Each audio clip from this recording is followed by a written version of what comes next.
जय हिंद दोस्तों, स्वागत है आपका एक और वीडियो में। तो दोस्तों, आज की इस वीडियो में मैं आपके लिए मॉडल टेस्ट पेपर 24 लेकर के आया हूं। इससे पहले मैंने 23 मॉडल पेपर करा दिए हैं। अगर वो वीडियो आपने नहीं देखी हो तो जा कर के देख लें दोस्तों। इसकी PDF आपको टेलीग्राम पर मिल जाएगी। मैं टेलीग्राम का लिंक वीडियो के फर्स्ट कमेंट में दे दूँगा, वहाँ जा कर के आप इसकी PDF ले सकते हैं। तो आइए दोस्तों, हम अपने मॉडल पेपर को स्टार्ट करते हैं। दोस्तों, ये वीडियो अगर आपको पसंद आए तो वीडियो को लाइक करके चैनल को सब्सक्राइब ज़रूर करें। तो हमारा मॉडल पेपर में भाग 1 है, जिसमें है सामान्य ज्ञान। इसका पहला प्रश्न है, कालीबंगा सिंधु घाटी स्थल निम्नलिखित में से किस भारतीय राज्य में स्थित है? तो दोस्तों, इसका राइट आंसर हो जाएगा ऑप्शन सी, राजस्थान में। तो कालीबंगा सभ्यता हनुमानगढ़ जिला राजस्थान में घग्गर नदी के किनारे मिली।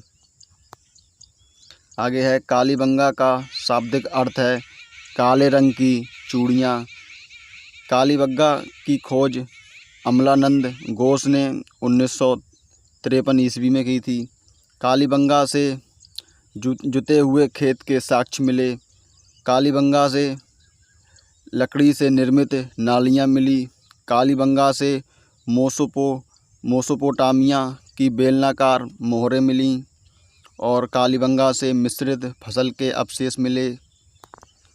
तो हमारा अगला प्रश्न है, भारतीय सेना और रॉयल थाईलैंड सेना के बीच संयुक्त सैन्य अभ्यास मैत्री 2024 में कहाँ आयोजित किया गया था? तो इसका सही आंसर हो जाएगा ऑप्शन ए, ताक प्राविस थाईलैंड में। अगला प्रश्न है हमारा, डोलू कुनीथा मुख्य रूप से किस राज्य का लोक नृत्य है? तो दोस्तों, ये हो जाएगा ऑप्शन बी, कर्नाटक का। तो कर्नाटक के लोक नृत्य भूतकोला, वीरगासे, कृष्ण पारिजात, नागमंडला, जुडू हैली, यक्षगान, डोलू कुनीथा, बैलाटा। इसी प्रकार हमारा अगला प्रश्न है, मई 2025 के अनुसार महाराष्ट्र राज्य के वर्तमान राज्यपाल कौन हैं?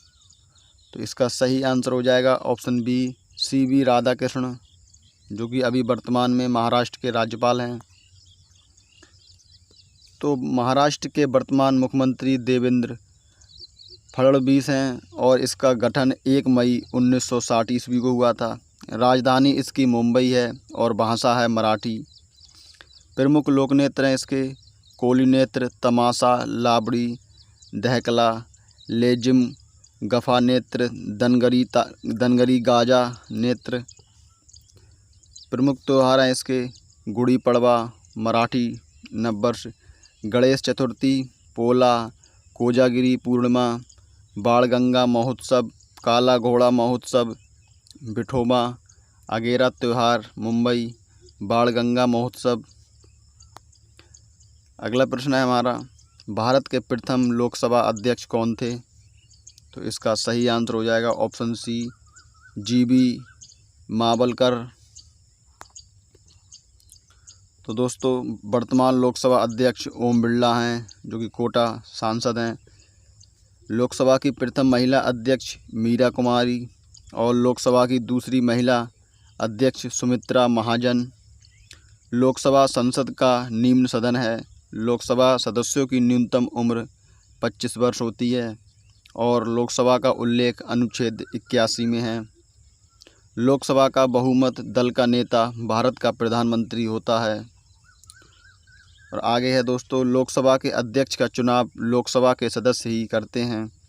लोकसभा के सदस्य का कार्यकाल 5 वर्ष का होता है और भारतीय संविधान का अनुच्छेद 17 किससे संबंधित है? तो दोस्तों, इस प्रश्न का राइट आंसर हो जाएगा ऑप्शन सी, अस्पृश्यता का अंत है, जो कि अनुच्छेद 17 में है। अगला प्रश्न है हमारा, निम्नलिखित में से शिवलीपाल राष्ट्रीय उद्यान भारत के किस राज्य में स्थित है? तो इसका सही आंसर हो जाएगा ऑप्शन ए, उड़ीसा में। तो दोस्तों, भारत के मुख्य राष्ट्रीय उद्यान, पहला है राजाजी राष्ट्रीय उद्यान, ये उत्तराखंड में है। और दूसरा है दुधवा राष्ट्रीय उद्यान, ये उत्तर प्रदेश में। इंदिरा गांधी राष्ट्रीय उद्यान तमिलनाडु में। संजय गांधी राष्ट्रीय उद्यान ये महाराष्ट्र में। सलीम अली राष्ट्रीय उद्यान ये जम्मू कश्मीर में।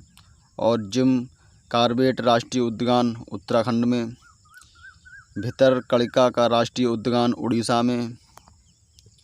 इसी प्रकार जल्दापरा राष्ट्रीय उद्यान पश्चिम बंगाल में है। अगला प्रश्न है हमारा, भारत में कितने ज्योतिर्लिंग हैं? तो इसका सही आंसर हो जाएगा ऑप्शन डी 12। तो भारत में 12 ज्योतिर्लिंग हैं। सोमनाथ ये गुजरात में। मल्लिकार्जुन ये आंध्र प्रदेश में। महाकालेश्वर ये मध्य प्रदेश में। ओंकारेश्वर मध्य प्रदेश में। केदारनाथ उत्तराखंड में। भीमाशंकर महाराष्ट्र में। विश्वनाथ उत्तर प्रदेश में। त्रिभुवनेश्वर महाराष्ट्र में। वैद्यनाथ ये झारखंड में। नागेश्वर गुजरात में। रामेश्वरम ये तमिलनाडु में। घुश्मेश्वर ये महाराष्ट्र में है। अगला प्रश्न है हमारा, यूपीए का पूरा नाम बताइए। तो दोस्तों इसका फुल फॉर्म हो जाएगी यूनाइटेड प्रोग्रेसिव एलियंस। आइए अगला प्रश्न देखते हैं। तो हमारा अगला प्रश्न है, तवांग मठ कहाँ स्थित है? तो इसका सही आंसर हो जाएगा ऑप्शन बी अरुणाचल प्रदेश में। तो दोस्तों तवांग मठ अरुणाचल प्रदेश में स्थित है। भारत का सबसे बड़ा मठ है ये। तो यहाँ दोस्तों भारत के कुछ प्रसिद्ध मठ हैं वो दिए हैं, जैसे ताबो मठ ये हिमाचल प्रदेश में है। नामग्याल मठ ये हिमाचल प्रदेश में। हेमिस मठ लद्दाख में। थिक्से मठ लद्दाख में। शंकर मठ ये लेह और लद्दाख में है। अगला प्रश्न है हमारा, वल्लभ भाई पटेल को सरदार की उपाधि किसने दी थी? तो दोस्तों ये दी थी बारदोली की महिलाओं ने, जो कि ऑप्शन बी सही है। तो बारदोली की महिलाओं ने सरदार वल्लभ भाई पटेल ने बारदोली आंदोलन गुजरात का नेतृत्व किया था। बारदोली आंदोलन 1928 ईस्वी में गुजरात में हुआ। सरदार वल्लभ भाई पटेल को भारत का लौह पुरुष व भारत का बिस्मार्क कहा जाता है। सरदार वल्लभ भाई पटेल भारत के प्रथम उप प्रधानमंत्री, गृह मंत्री व सूचना प्रसारण मंत्री थे। अगला प्रश्न है हमारा, सुब्रतो कप का संबंध किस खेल से है? तो इसका राइट आंसर हो जाएगा ऑप्शन ए फुटबॉल से। तो दोस्तों फुटबॉल में खिलाड़ियों की संख्या 11 होती है। फुटबॉल राष्ट्रीय खेल ब्राज़ील का है, फ्रांस और रूस का ये राष्ट्रीय खेल है। फुटबॉल का खेल परिसर फील्ड। फुटबॉल से संबंधित ट्रॉफियां हैं Roberts cup, Subroto cup, Durand cup, Ashutosh cup, Merdeka cup, Santosh trophy. अगला प्रश्न है हमारा, भारत में कितनी शास्त्रीय भाषाएं हैं? तो इसका सही आंसर हो जाएगा ऑप्शन बी 11। भारत में कुल 11 शास्त्रीय भाषाएं हैं। तो 11 भाषाएं असमिया, बंगाली, कन्नड़, मलयालम, मराठी, उड़िया, पाली, प्राकृत, संस्कृत, तमिल व तेलुगु ये 11 भाषाएं हैं। अगला प्रश्न है हमारा, 1773 ईस्वी में ब्रिटिश भारत का पहला गवर्नर जनरल कौन था? तो इसका सही आंसर हो जाएगा ऑप्शन बी वॉरेन हेस्टिंग्स। ये भारत का पहला गवर्नर जनरल था 1973 में। बंगाल का प्रथम गवर्नर रॉबर्ट क्लाइव। बंगाल का प्रथम governor general Warren Hastings. Bengal का अंतिम governor general William Bentinck. Bharat का प्रथम governor general William Bentinck. Bharat का अंतिम गवर्नर जनरल लॉर्ड कैनिंग और भारत का प्रथम वायसराय लॉर्ड कैनिंग। स्वतंत्रता के बाद समय भारत का वायसराय कौन था? तो ये था लॉर्ड माउंटबेटन। अगला प्रश्न है हमारा, विराट कोहली का संबंध किस खेल से है? तो इसका सही आंसर हो जाएगा ऑप्शन सी क्रिकेट से। तो विराट कोहली भारतीय क्रिकेट टीम के बैट्समैन हैं। तो भारतीय टीम के क्रिकेट खिलाड़ी जैसे रोहित शर्मा, शुभमन गिल, जसप्रीत बुमराह, यशस्वी जायसवाल, रविंद्र जडेजा, मोहम्मद शमी, हर्षित राणा, वरुण चक्रवर्ती, अक्षर पटेल, हार्दिक पांड्या, KL राहुल, कुलदीप यादव, सूर्य कुमार यादव, अभिषेक शर्मा, वैभव सूर्यवंशी, आयुष महात्रे, रियान पराग। तो दोस्तों इस प्रकार से हमारा भाग 1 कंप्लीट हुआ, जिसमें था सामान्य ज्ञान। अगला है भाग 2, जिसमें है सामान्य विज्ञान। तो इसका पहला प्रश्न है, एंटोमोफिली परागण होता है। तो ये होता है दोस्तों कीटों द्वारा, जो कि ऑप्शन सी सही है। तो पर परागण के कारक हैं कीट द्वारा एंटोमोफिली, पक्षियों द्वारा ऑर्निथोफिली, चींटियों द्वारा मायरमेकोफिली, जल द्वारा हाइड्रोफिली, हवा द्वारा एनीमोफिली। अगला प्रश्न है हमारा, निम्नलिखित में से अदरक है एक। तो यह एक है राइजोम, जो कि ऑप्शन सी सही है। आलू, ट्यूबर, अदरक, हल्दी, अरबी व घनकंद ये राइजोम है।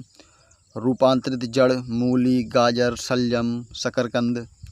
रूपांतरित तना, आंसू, अदरक, प्याज आदि। अगला प्रश्न है हमारा, एंड्रोजन हार्मोन किससे स्रावित होता है। तो इसका सही आंसर हो जाएगा ऑप्शन डी, वृषण से। तो थायराइड, थायरोस्किन, पीयूष, पिट्यूटाइन, अंडाशय, एस्ट्रोजन व प्रोजेस्टेरोन, वृषण, टेस्टोस्टेरोन या एंड्रोजन, थाइमस, थाइमोसिन। इसी प्रकार हमारा अगला प्रश्न है, मानव में ऑटोसोम की कुल संख्या है। तो ये है दोस्तों ऑप्शन सी 22 जोड़ी। तो गुणसूत्र 46 यानी कि 22 जोड़ी। लिंग गुणसूत्र संख्या 2 यानी कि 1 जोड़ी। नर व मादा में XY व XX। अलिंग गुणसूत्र संख्या 44 यानी कि 22 जोड़ी। नर व मादा में समान होते हैं। अगला प्रश्न है हमारा, एस्टर में किस प्रकार की गंध होती है। तो इसका सही आंसर हो जाएगा ऑप्शन डी। इसका सही आंसर हो जाएगा ऑप्शन ए, फलों जैसी मीठी महक। तो दोस्तों एस्टर फलों जैसी गंध, निर्माण कार्बनिक अम्ल के साथ एल्कोहल, कार्बोक्जिलिक अम्ल से प्राप्त एस्टर सबसे आम है। अगला प्रश्न है हमारा, थक्का बनाने की प्रक्रिया के कारण घाव से रक्त स्राव बंद होना क्या कहलाता है। तो इसका सही आंसर हो जाएगा ऑप्शन सी, स्कंदन। तो स्कंदन रक्त का थक्का बनाने की प्रक्रिया सहायक है। इसमें विटामिन के, कैल्शियम, फाइब्रोनोजन व प्रोथोबिन रक्त बिंबाणु। अगला प्रश्न है हमारा, निम्नलिखित में से कौन सा विकल्प संघ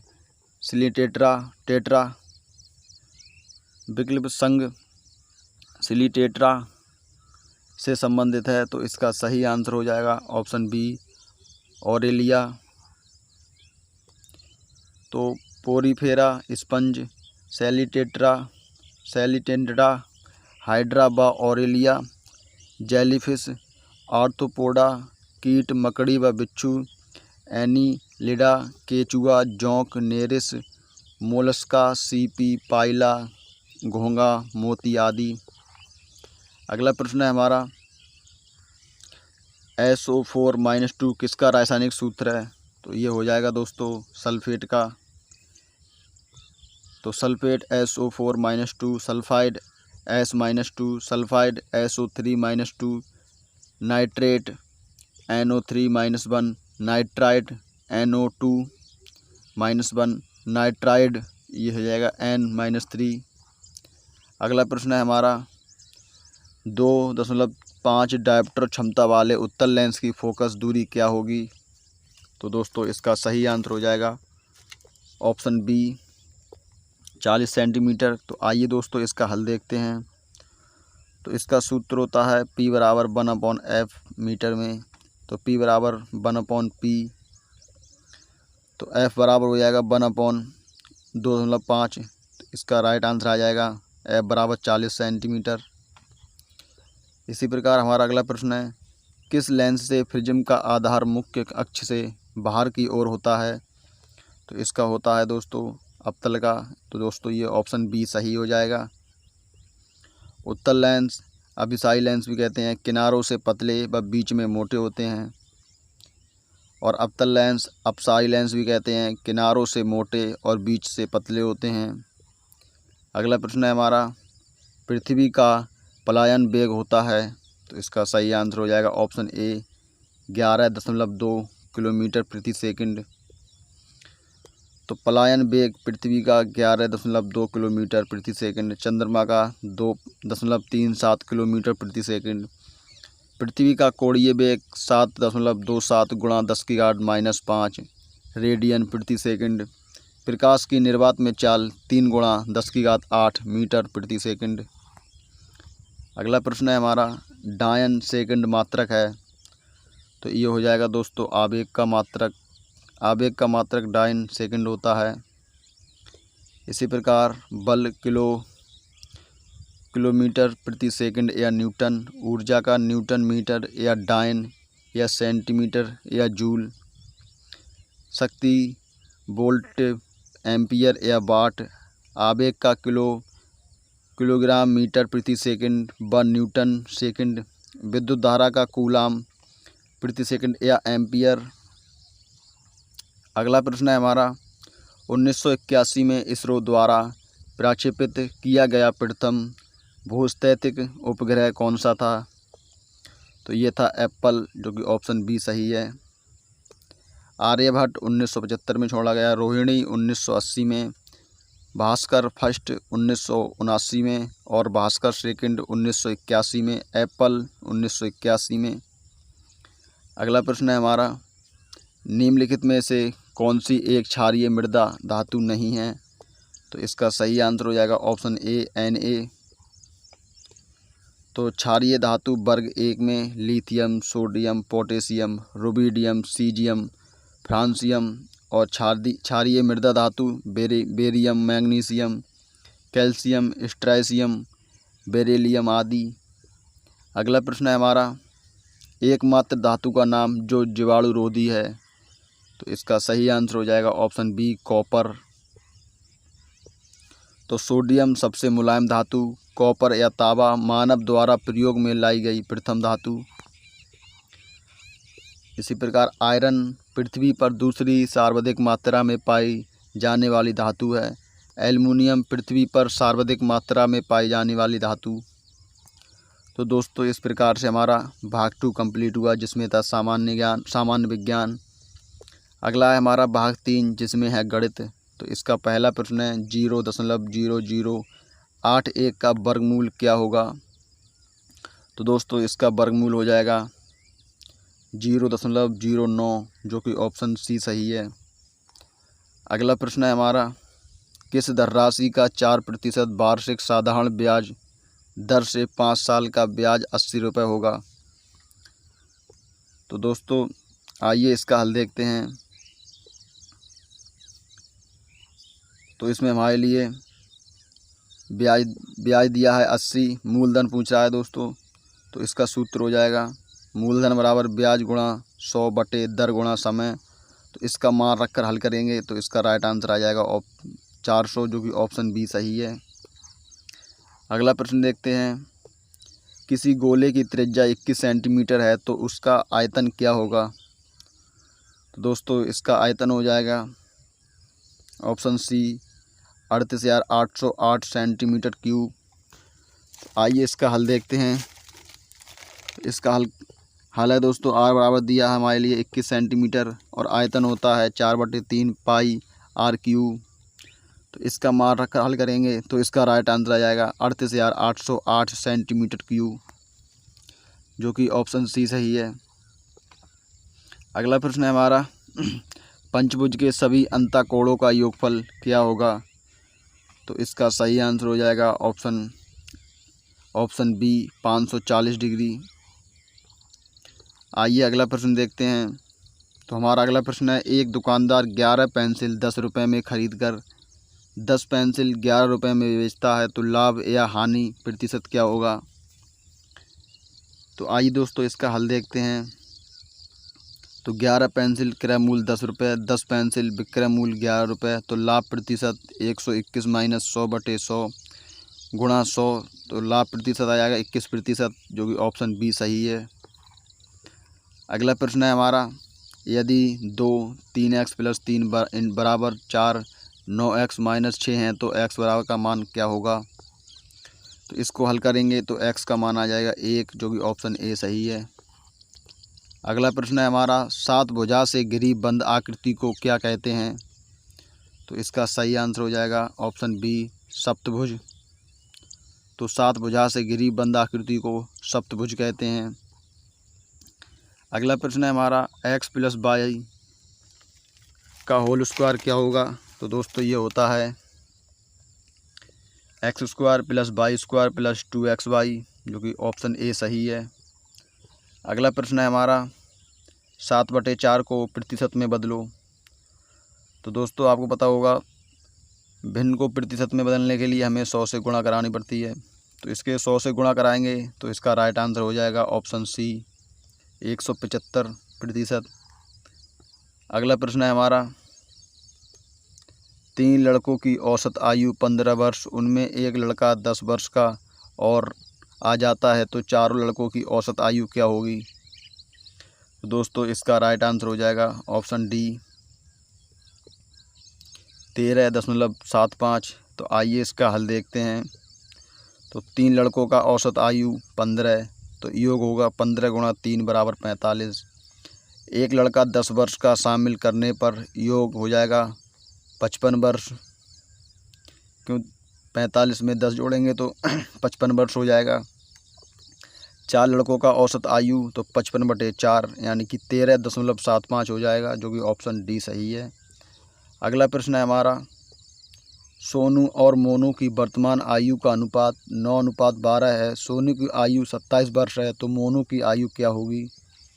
तो दोस्तों इसमें हमारे लिए सोनू और मोनू की आयु दी है 9x यानी कि 12x, तो इसे काटने पर ये हो जाएगा 3 × 3 = 9। इसमें दोस्तों 3x 27 = 36 हो जाएगा ये, तो इसका राइट आंसर हो जाएगा ऑप्शन ए 36। अगला प्रश्न है हमारा, 54 किलोमीटर की दूरी एक कार 33 मिनट में तय की जाती है, तो 66 मिनट में दूरी कितनी तय की जाएगी। तो इसका राइट आंसर हो जाएगा ऑप्शन ए 54 किलोमीटर। दोस्तों इसका राइट आंसर हो जाएगा ऑप्शन बी होगा दोस्तों इसका राइट आंसर 108 किलोमीटर। अगला प्रश्न है हमारा, 2 संख्या का लासप्पा 72 व मासप्पा 12 है, पहली संख्या 24 है, तो दूसरी संख्या क्या होगी। दोस्तों इसका सूत्र होता है लासप्पा गुणा मासप्पा बराबर पहली संख्या गुणा दूसरी संख्या। तो इसका मान रखकर हल करेंगे तो इसका राइट आंसर हो जाएगा x = 36, जो कि ऑप्शन ए सही है। आइए अगला प्रश्न देखते हैं। तो हमारा अगला प्रश्न है, 8 सेंटीमीटर के 2 घनों को मिलाकर एक घनाभ बनाया जाता है, तो घनाभ का आयतन होगा। तो इसका हल देखते हैं। तो L = 8 + 8 = 16, B = 8 और H = 8। तो घनाभ का आयतन होता है लंबाई गुणा चौड़ाई गुणा ऊंचाई। तो इसका मान रखकर हल करेंगे तो इसका राइट आंसर हो जाएगा 1024 सेंटीमीटर क्यूब, जो कि ऑप्शन ए सही है। अगला प्रश्न है हमारा, 48 और 72 का लासप्पा ज्ञात करो। तो इसका लासप्पा हो जाएगा दोस्तों ऑप्शन ए 144। तो दोस्तों इस प्रकार से हमारा भाग 3 भी कंप्लीट हुआ, जिसमें था गणित। अगला है भाग 4, जिसमें है तर्क शक्ति। तो इसका पहला प्रश्न है, जिस प्रकार किसी कूट भाषा में a = 26 है तथा b = 25 है, तो उसी कूट भाषा में x और y को क्या लिखेंगे। तो आइए दोस्तों इसका हल देखते हैं। तो a = 26 b = 25 अर्थात इनके विपरीत वर्णों का मान लिखा गया है। तो एक्स बाई विपरीत सी प्लस बी 3 + 2 = 5, जो कि ऑप्शन डी सही हो जाएगा। अगला प्रश्न है हमारा 190, 220, 280, 310, तो अगला शब्द क्या आएगा। तो आइए इसका हल देखते हैं। तो इसमें 190 में +30 करके 220, 200 में +60 करके 280, 280 में +30 करके 310 और 310 में +60 करके जो आएगा वो आंसर आ जाएगा। तो ये हो जाएगा 370, जो कि ऑप्शन बी सही है। आइए अगला प्रश्न देखते हैं। तो हमारा अगला प्रश्न है रोहन घर से पूर्व में 5 किलोमीटर चलने के बाद दाएं मुड़ा, 10 किलोमीटर चला, फिर बाएं मुड़ा, 10 किलोमीटर गया, फिर बाएं मुड़ा, 10 किलोमीटर चला। अब वह प्रारंभिक बिंदु से कितनी दूरी पर है। तो आइए दोस्तों इसका हल देखते हैं। तो प्रारंभिक बिंदु से 5 यानी कि 10, तो इसका सभी जोड़कर आ जाएगा 15 किलोमीटर। इसका हल देख लीजिए दोस्तों आप। तो इसका राइट आंसर हो जाएगा ऑप्शन ए। अगला प्रश्न है हमारा यदि किसी सांकेतिक भाषा में इंडिया को आईएनई लिखा जाता है और भारत को क्या लिखेंगे। तो आइए दोस्तों इसका हल देखते हैं। तो इसमें विपरीत क्रम है, तो इसी प्रकार इसे उल्टा कर देंगे तो इसका राइट आंसर हो जाएगा ऑप्शन ए TARAHB। तो हमारा अगला प्रश्न है निम्न में से भिन्न का चयन करो। तो दोस्तों इसमें से भिन्न हो जाएगा 87, जो कि ऑप्शन डी सही है, क्योंकि 97, 43, 67 अभाज्य संख्या है जबकि 87 भाज्य संख्या है। तो इसका राइट आंसर हो जाएगा ऑप्शन डी। तो दोस्तों इस प्रकार से ये हमारा मॉडल पेपर पूरा हुआ। दोस्तों वीडियो आपको कैसी लगी कमेंट में ज़रूर बताएं, और वीडियो अच्छी लगी हो तो वीडियो को लाइक करके चैनल को सब्सक्राइब ज़रूर करें। तो मिलते हैं दोस्तों अगली वीडियो में, तब के लिए जय हिंद।